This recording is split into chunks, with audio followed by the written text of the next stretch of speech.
wants to be king! Welcome to the War Room. Tonight, we're going to talk about change and why it's so difficult.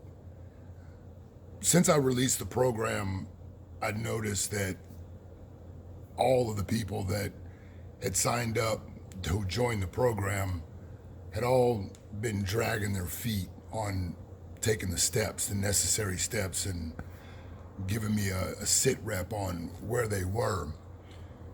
And after holding their feet to the fire, I got some really honest responses, and one in particular came from my man Solobo. And basically what he was saying was that, you know, he wasn't trying to make any excuses for not taking care of his business, but, you know, his excuse was that he was battling personal demons and, you know, personal issues that were keeping him from engaging fully in the program. And, you know, several other guys, you know, they stepped in the ring and filled me in on where they were, and everybody came pretty much to the same end conclusion, that whatever excuses that they had, whatever reasons that they made, the same things that have undoubtedly kept them where they are, you know, in their lives now, have done so. And these aren't surprises to me. As I said before, this program is probably the most difficult thing that anybody can take on, because the work that's required, it makes you look at yourself in a very honest light.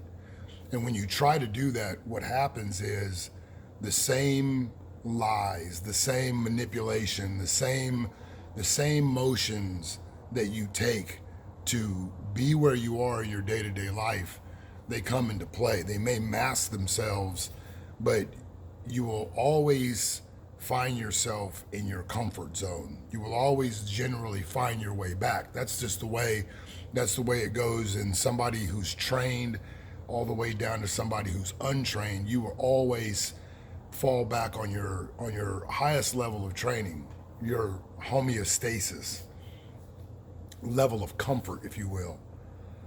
And you know, when I read his explanation for what he was going through, I could tell that in his heart, in his soul, he was feeling angst because of these challenges, these demons that he was being faced with. And when you're younger, you don't really understand what you're dealing with. You see life's issues come up, your demons, and you don't understand what you're dealing with. You don't understand why these things are happening. But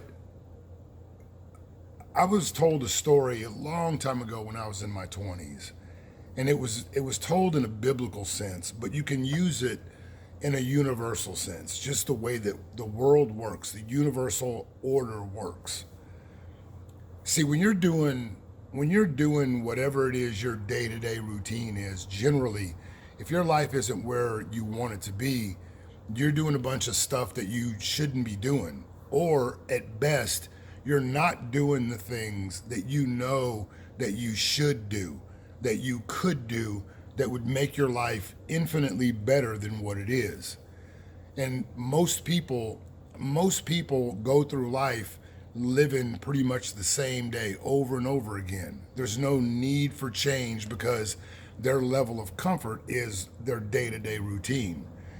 And I think that's one of the biggest reasons why New Year's resolutions and all of these things that the lies that people tell, oh, you know, it's the first of the year and now I'm going to do this. The reality is you're not going to do anything. You're going to end up going maybe for 30 days, and then you'll end up going right back to who you were, doing what you did, doing all the things that you said you wouldn't do.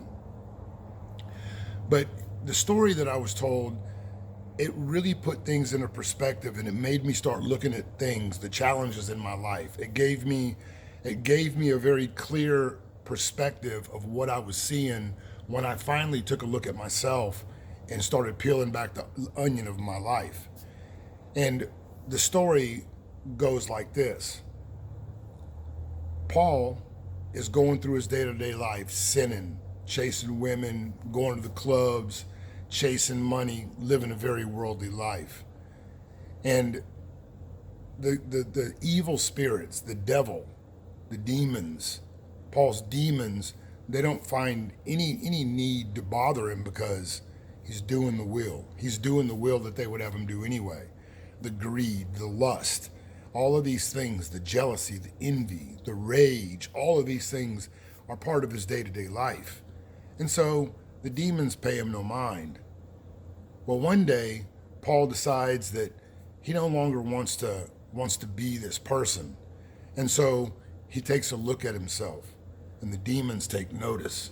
They take notice, and they notice that he's talking a little bit different.